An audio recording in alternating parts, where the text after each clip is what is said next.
Hello hello. Bharat माता की, भारत माता की, छत्रपति शिवाजी महाराज की, धर्मवीर छत्रपति संभाजी महाराज की जय भवानी, जय भवानी। हिंदवी स्वराज्याचे सरसंस्थापक छत्रपती शिवरायांना मानाचा मुजरा करतो। भारतीय राज्यघटनेचे शिल्पकार भारतरत्न डॉक्टर बाबासाहेब आंबेडकर यांना मानवंदना अर्पित करतो। आणि आज या आपल्या प्रचार सभेमध्ये मंचावर उपस्थित असलेले आपल्या जळगाव जिल्ह्याचे सुपुत्र आणि मंत्रिमंडळातील आमचे सहकारी गिरीश भाऊ महाजनजी, केंद्रीय राज्यमंत्री रक्षाताई खडसे, आपल्या भुसावळचे लोकप्रिय आमदार आणि मंत्रिमंडळातील आमचे सहकारी सन्माननीय संजय भाऊ सावकारे, सन्माननीय खासदार स्मिताताई वाघ, आमदार राजू मामा भोळे, मंगेशजी चव्हाण, अमोलदादा जावळे, या ठिकाणी उपस्थित श्री चंद्रकांत बाविस्कर, डॉक्टर राधेश्यामजी चौधरी, नंदूभाऊ महाजन, केतकीताई पाटील, अशोक भाऊ कांडेलकर, डॉक्टर उल्हास पाटील, आपल्या भुसावळच्या लोकप्रिय उमेदवार रजनीताई सावकारे, वरणगावच्या आपल्या उमेदवार श्यामलताई झांबरे, या ठिकाणी मंचावर उपस्थित सर्व मान्यवर आणि उपस्थित सर्व भगिनी आणि बंधूंनो, आज आपण सगळे लोक नगरपालिकेच्या निवडणुकीच्या निमित्ताने या ठिकाणी एकत्रित आलो आहोत। 2 तारखेला या निवडणुका होणार आहेत आणि या निवडणुकीच्या माध्यमातून पुढच्या 5 वर्षाकरता आपल्या शहराची धुरा कोणाच्या हातामध्ये द्यायची याचा निर्णय आपण करणार आहोत। आज आपण पाहतो देशामध्ये मोदीजींच्या नेतृत्वामध्ये एक विकासाचा झंझावात आपल्याला पाहायला मिळतो। देशामध्ये आणि महाराष्ट्रामध्ये मोठ्या प्रमाणात जनतेचा आशीर्वाद घेऊन एक विकासाची कास धरलेलं सरकार हे आपल्याला कार्यरत पाहायला मिळतं। आणि आता आपल्याला त्याच विचाराचं सरकार हे नगरपालिकेमध्ये देखील त्या ठिकाणी स्थापित करायचं आहे। मोदीजींची दृष्टी, त्यांचं विजन हे आपल्याला आपल्या शहरापर्यंत आणायचं आहे। कारण मोदीजी नेहमी सांगतात की भारतामध्ये जसा गावांचा विकास झाला पाहिजे तसा शहरांचा विकास देखील झाला पाहिजे। आमची शहरं ही मोठ्या प्रमाणात दुर्लक्ष झाल्यामुळे बकाल झालेली आहेत। त्या शहरांमध्ये अन्न, वस्त्र, निवारा, आरोग्य, रोजगार, शिक्षण, पिण्याचं पाणी, घनकचऱ्याचं योग्य निचरा या सगळ्या गोष्टींची व्यवस्था झाली पाहिजे। आणि याकरता माननीय मोदीजींनी पहिल्यांदा देशाच्या इतिहासामध्ये शहराकरता लाखो कोटी रुपयाच्या योजना सुरू केल्या। शहरातल्या गरिबाला घर मिळालं पाहिजे, शहरामध्ये पिण्याचं पाणी मिळालं पाहिजे, शहरामध्ये गटारीची व्यवस्था झाली पाहिजे, शहरात मजबूत रस्ते झाले पाहिजेत, शहरात आरोग्याची सेवा गेली पाहिजे, शहरामध्ये उत्तम शाळा तयार झाल्या पाहिजेत। याकरता लाखो कोटी रुपयाच्या योजना या मोदीजींच्या माध्यमातून सुरू झाल्या आणि आपली शहरं हळूहळू बदलायला लागली। आज महाराष्ट्राचा विचार केला तर 50% महाराष्ट्र, जवळपास महाराष्ट्राची 6.5 कोटी लोकसंख्या ही महाराष्ट्राच्या 40,000 गावांमध्ये राहते। पण त्याच वेळी महाराष्ट्राची 6.5 कोटी उरलेली लोकसंख्या, अर्धी लोकसंख्या ही केवळ 400 शहरांमध्ये राहते। 400 शहरांमध्ये 50% लोकसंख्या राहते या 400 शहरांचा चेहरा मोहरा जर आपण बदलला तर आपण खऱ्या अर्थानं मोठ्या प्रमाणात या 50% लोकसंख्येला उत्तम जीवनमान त्या ठिकाणी देऊ शकतो, त्यांच्या जीवनामध्ये विकास आणू शकतो। आणि म्हणूनच आज ज्यावेळी तुमच्या समोर मतं मागण्याकरता आम्ही आलो आहोत त्यावेळी मला कोणावर टीका करायची नाही आहे, मला विरोधकांवरही टीका करायची नाही आहे, मला एक सकारात्मक मत मागायचं आहे। याचं कारण आमच्या डोळ्यासमोर या महाराष्ट्राच्या नागरी भागाची एक ब्ल्यूप्रिंट आहे। शहरं कशी बदलली पाहिजेत, शहरामध्ये कशी व्यवस्था झाली पाहिजे या संदर्भातला आराखडा आम्ही तयार केलेला आहे आणि मोदीजींच्या नेतृत्वात हा आराखडा पूर्ण करण्याकरता निधीची कुठलीही कमतरता आम्हाला पडणार नाही आहे। मी तुम्हाला हे सांगण्याकरता आलो आहे की आमचं काम तुम्ही बघितलेलं आहे, देश आणि महाराष्ट्र कसा बदलला हे आपण बघितलेलं आहे आणि म्हणून तशाच प्रकारे आता आपलं शहर हे मोठ्या प्रमाणात बदललं पाहिजे, हा आपला प्रयत्न आहे। आज संजूभाऊ सावकारे यांच्यासारखा एक मंत्री, एक आमदार आपल्याला मिळाल्यानंतर त्यांनी इतक्या मोठ्या प्रमाणात या भुसावळ शहरामध्ये वेगवेगळ्या प्रकारची विकासाची कामं केली।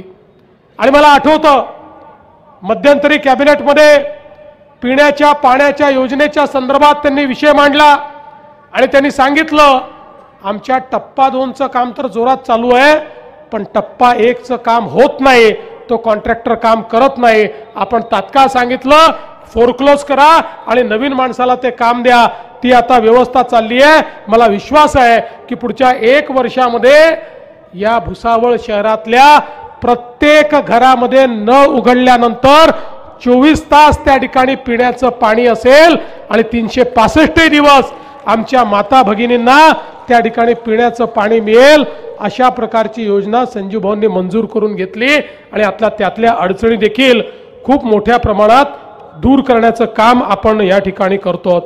आणि एवढंच नाही तर आज वेगवेगळ्या प्रकारे या ठिकाणी जो विकास आपल्याला करायचा आहे, मला सांगताना आनंद वाटतो की महाराष्ट्रातल्या शहरांमध्ये पिण्याच्या पाण्याच्या योजना आणि सांडपाण्याच्या योजना, गटारीच्या योजना याकरता आम्ही वर्ल्ड बँकेला प्रपोजल दिलं आणि वर्ल्ड बँकेला सांगितलं आमच्याकडे इतके पैसे आहेत, केंद्र सरकार इतके पैसे देणार आहेत, एवढी गॅप पडते आहे, आम्हाला एकही शहर असं ठेवायचं नाही आहे की ज्या शहरामध्ये ओपन नाल्या आहेत, आम्हाला प्रत्येक ठिकाणी भुयारी गटार पाहिजे आहे आणि नुसतं भुयारी गटार नाही तर त्यातनं जे काही सीवेजचं पाणी आहे ते ट्रीट झालं पाहिजे, STP तयार झाला पाहिजे।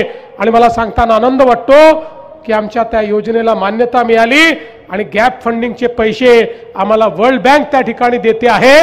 आमचा या ठिकाणी विश्वास आहे पुढच्या 3 ते 4 वर्षामध्ये महाराष्ट्रातल्या प्रत्येक शहरामध्ये भुयारी गटार असेल, त्या गटाराच्या पाण्यावर प्रक्रिया होईल आणि कुठेही घाण पाणी, सांडपाणी जमिनीत चाललाय, तलाव खराब करताय, विहिरी खराब करताय, अशा प्रकारची अवस्था राहणार नाही, हा आम्ही सातत्याने प्रयत्न केलाय। आज आपल्याला माहिती आहे वेगवेगळ्या योजनांच्या माध्यमातून मोठ्या प्रमाणात रस्त्यांचं नेटवर्क आपण करतो आणि त्यातनं चांगल्या प्रतीचे रस्ते तयार झाले पाहिजेत, काही प्रमाणात कॉन्क्रीट रोड तयार झाले पाहिजेत, अशा प्रकारचा प्रयत्न देखील आपला चाललेला आहे। खरं म्हणजे आज आपण जर बघितलं तर वेगवेगळ्या पद्धतीनं ही विकासाची गंगा ही आणण्याचा प्रयत्न आपण करतो। आज मला या गोष्टीचा आनंद आहे की आपण जे दोन्ही उमेदवार या ठिकाणी दिलेले आहेत या कर्तृत्ववान अशा प्रकारच्या दोन्ही स्त्रिया आहेत। काही लोकांनी आरोप लावला की या ठिकाणी आमच्या रजनी वहिनींना केवळ याकरता तिकीट दिलं की त्या संजूभाऊंच्या पत्नी आहेत, पण मी अगदी तुम्हाला स्पष्टपणे सांगतो संजूभाऊंनी ज्यावेळेस चर्चा सुरू झाली त्या दिवशी मला सांगितलं की भाऊ तुम्ही नेहमी सर्वे करता, तुमच्या सर्वेत ज्याचं नाव येईल त्याला द्या, माझ्या पत्नीला देऊ नका। पण संजूभाऊ आम्ही काय करायचं, आम्ही सर्वे केला तर त्यात पहिल्या नंबरवर रजनी वहिनीच त्या ठिकाणी आल्या। त्याच्यामुळे हा पक्षाने निर्णय केला, हा निर्णय संजू भाऊचा निर्णय नाही आहे, हा पक्षाने निर्णय केलेला आहे आणि त्याही गेल्या 15 वर्षापासून सामाजिक सेवेमध्ये आहे। प्रतिष्ठा महिला मंडळाच्या माध्यमातून सातत्याने महिलांना प्रतिष्ठा मिळवून देण्याचं काम त्या करतात। रोजगाराचं प्रशिक्षण असेल, रोजगार मेळावे असतील, महिला निर्मित वस्तूंची विक्री असेल, कुपोषित बालकांसाठी आरोग्य सेवा असेल, असे अनेक उपक्रम हे त्यांनी या ठिकाणी राबवलेले आहेत। आणि त्यासोबत वेगवेगळ्या ज्या काही आमच्या जुन्या प्रथा आहेत त्या प्रथा देखील, मग आपला अखजीचा उत्सव असेल किंवा वेगवेगळ्या ज्या आमचे उत्सव असतील त्याही साजरं करण्याचं काम सातत्याने त्या करत असतात। आणि मला विश्वास आहे की निश्चितपणे या ठिकाणी भुसावळमध्ये रजनीताई आणि वरणगावमध्ये श्यामलताई या निवडून आल्यानंतर या शहराचा विकास करण्याकरता प्राधान्याने भूमिका घेतील। आणि मी हे देखील सांगायला आलो आहे की हे दोन उमेदवार एकटे नाही आहेत, हे निवडून आल्यानंतर यांच्या पाठीशी संजय भाऊ आहेत, यांच्या पाठीशी गिरीश भाऊ आहेत, यांच्या पाठीशी आमचे खासदार मंत्री आहेत आणि यांच्या पाठीशी देवा भाऊ देखील आहे। देवा भाऊही या ठिकाणी पूर्णपणे या दोन्ही भगिनींना पूर्ण ताकद या ठिकाणी देणार आहे। आणि म्हणून मी तुम्हाला एवढाच विश्वास देऊ इच्छितो, आज इतक्या मोठ्या प्रमाणात ही सगळी कामं या ठिकाणी चाललेली आहे, वेगवेगळी कामं ही पूर्ण होत आहेत, पण संजू भाऊंचा सातत्याने एक आग्रह मात्र आहे की मी टेक्सटाईल मंत्री आहे आणि माझ्या भुसावळमध्ये टेक्सटाईल नाही, तुम्ही काहीतरी करा। आणि मध्येच गिरीश भाऊ तुम्ही भुसावळमध्ये शिरण्याचा प्रयत्न करू नका, म्हणजे तसं शिरा, तुम्ही त्या रस्त्यावर जा, तुम्हाला शिरावं लागेल, तुम्ही आमचे नेतेच आहात, पण तुमचा उद्योग वेगळा म्हणजे टेक्सटाईलचा आणि यांचा उद्योग वेगळा। त्यामुळे संजू भाऊ मी जानेवारीमध्ये डावोसला जातोय आणि डावोसहून आल्यानंतर किमान एक तरी टेक्सटाईलचा उद्योग तुमच्या भुसावळमध्ये आणल्याशिवाय मी राहणार नाही। त्याकरता सगळा पुढाकार जो आहे हा पुढाकार मी घेईल आणि निश्चितपणे या ठिकाणी मोठ्या प्रमाणात हे सगळं काम आपण करून दाखवू। आज आपल्याला माहिती आहे दीपनगरमध्ये आपण त्या ठिकाणी एक 650 मेगावॅटचा एक नवीन प्रकल्प त्या ठिकाणी 660चा पूर्ण केला। आता संजू भाऊची मागणी आहे तिथे 800 मेगावॅटचा केला पाहिजे। आम्ही फिजिबिलिटी करतो आहोत, फिजिबिलिटी कशी येते ते आपण पाहू, पण संजू भाऊ आजपर्यंत तुम्ही ज्या ज्या मागण्या केल्या त्या मागण्या मी मान्यच केल्या आहेत, त्यामुळे तुम्ही ज्या ज्या वेळी मागणी करता त्या त्यावेळी ती मागणी पूर्ण होते हे तुम्ही लक्षात ठेवलं पाहिजे। मी आज या निमित्ताने एवढंच सांगणार आहे की आज मोदीजींच्या नेतृत्वात या ठिकाणी चाललेलं जे काम आहे, आपलं भुसावळचं रेल्वे स्टेशन 147 कोटी रुपये त्याच्याकरता मंजूर झाले, चकाचक रेल्वे स्टेशन त्या ठिकाणी होत आहे, मंडळातले 35 स्टेशन बदलत आहेत आणि मोठ्या प्रमाणात हे काम होताना आपल्याला पाहायला मिळत आहे। आणि मी या निमित्ताने सांगतो, हे सरकार गरिबांकरता काम करणारं सरकार आहे, महिलांकरता काम करणारं सरकार आहे। कालच आम्ही निवडून यायला 1 वर्ष पूर्ण झालं, कालच्याच दिवशी 1 वर्षापूर्वी आम्ही या ठिकाणी निवडून आलो होतो आणि मला हे सांगताना आनंद वाटतो, जेव्हा आम्ही निवडून आलो त्यावेळी लोक म्हणायचे आता हे निवडून आले आता लाडकी बहीण योजना बंद करतील। 1 वर्ष झालं योजना सुरूच आहे आणि जोपर्यंत देवाभाऊ मुख्यमंत्री आहे लाडकी बहीण योजना कोणी बंद करू शकत नाही, ही योजना सुरूच राहणार आहे। आज आपल्याला सांगताना आनंद वाटतो की गरीबाला आरोग्य सेवा मिळाली पाहिजे। महात्मा फुले जनआरोग्य योजना आपण सुरू केली, 5 लाखापर्यंतचा इलाज मोफत केला।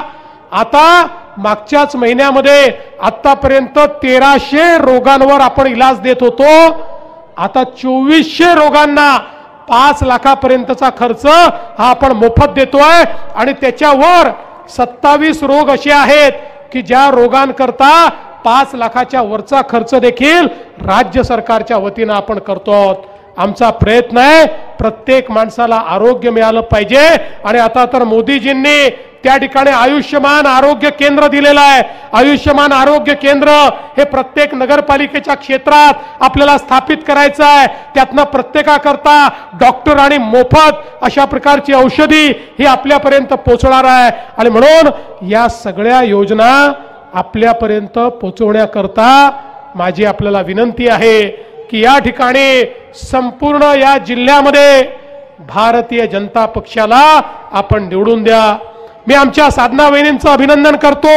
साधनाताई महाजन या बिनविरोध निवडून आलेल्या आहेत आणि आता आपल्या भुसावळवरनं रजनीताई सावकारे आहेत, वरणगाववरनं श्यामलताई झांबरे आहेत, चोपड्यावरनं साधनाताई चौधरी आहेत, यावलवर रोहिणीताई फेगडे आहेत, फैजपूरवरनं दामिनीताई सराफ आहेत, सावद्याला रेणुकाताई पाटील आहेत, रावेरमध्ये संगीताताई महाजन आहेत, मुक्ताईनगरला भावनाताई महाजन आहेत, शेंदुर्णीला गोविंद अग्रवालजी आहेत, नशिराबादला योगेश पाटील आहेत, पाचोऱ्याला सुचिता दिलीप वाघ आहेत, भडगावला सुशीलाबाई पाटील आहेत, एरंडोलला नरेंद्र ठाकूर आहेत आणि चाळीसगावला प्रतिभा मंगेश चव्हाण आहेत। म्हणजे जळगाव जिल्ह्यामध्ये आम्ही महिला राज आणतो आहे आणि हा महिला राज आणण्याकरता आणि या जिल्ह्यातल्या प्रत्येक नगरपालिकेला त्या ठिकाणी सक्षम करण्याकरता आपण 2 तारखेला कमळाचीच बटन दाबावी। मी तुम्हाला एवढंच सांगतो, 2 तारखेची जबाबदारी तुम्ही घ्या, पुढच्या 5 वर्षाची जबाबदारी आम्ही घेऊ। 2 तारखेला तुम्ही कमळ दाबा, 5 वर्ष विकास तुमच्यापर्यंत पोहोचवण्याचं काम आम्ही करू। एवढंच या निमित्ताने बोलतो आणि माझं बोलणं संपवतो। धन्यवाद। जय हिंद, जय महाराष्ट्र। धन्यवाद भाऊ। आपला